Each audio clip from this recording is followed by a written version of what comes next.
Hey, yo everyone, Andrew here, bringing you another video review, and today we're going to be doing Batwoman, issue number 4. Take a look at this comic cover right here. Now, this issue is really kind of a focus on Flamebird, at least for half of it. It starts off with Flamebird jumping around and doing vigilante work, taking out gun hustlers and bad guys, and everything seems well and good for Flamebird. That is until a dude shows up with a hook for a hand. Okay, I'll roll with it. Although this dude with the hook for a hand doesn't look too healthy. He looks like he has some zombie problem. He's not a zombie, but his skin is really gray. Although I shouldn't really question the skin tones because Batwoman's skin is really white. So it's not like she's a ghost. Anyways, guy with the hook comes out and, not to spoil anything for you, but I am, takes out Flamebird and pretty much kills her. Well, not kills her, but brings her really close, to the point that the government officials who have been trying to track down Batwoman and Batman and the whole entire Batman family finds Flamebird and basically takes her in and heals her up, but uses her to try to get information out about Batwoman.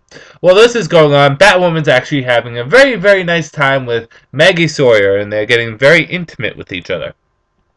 Batwoman decides to leave and try to figure out any more information on this weeping woman, this ghost that goes around and steals children. And she finds out some startling news about who she could be and why she is what she was, and all this other stuff. And it all kind of leads up into what could happen to Flamebird.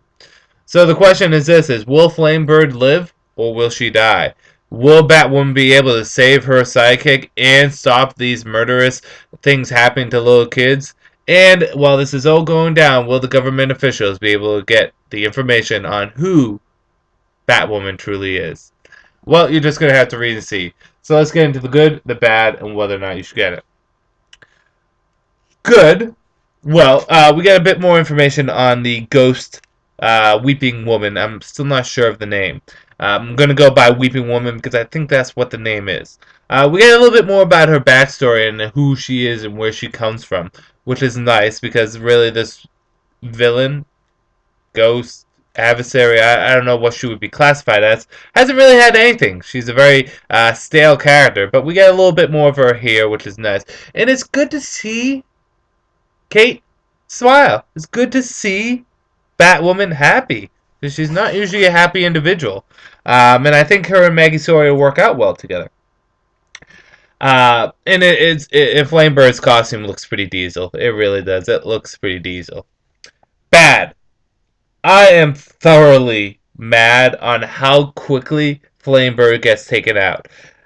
I was so pumped at the end of issue 3. This is the return of Flamebird. This is her coming back, being a badass, taking names, and she gets taken out. Like a rookie. Wow. Seriously. It was just so disappointing that happened. And although it's really just one thing, it brings down the issue quite a bit. In addition to that, other than that, it feels as though the plot's not moving too much more. And get this.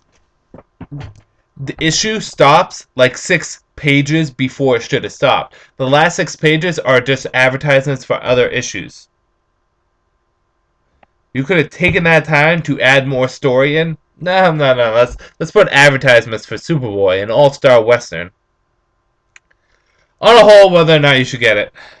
I have to say, I was actually really disappointed with this issue.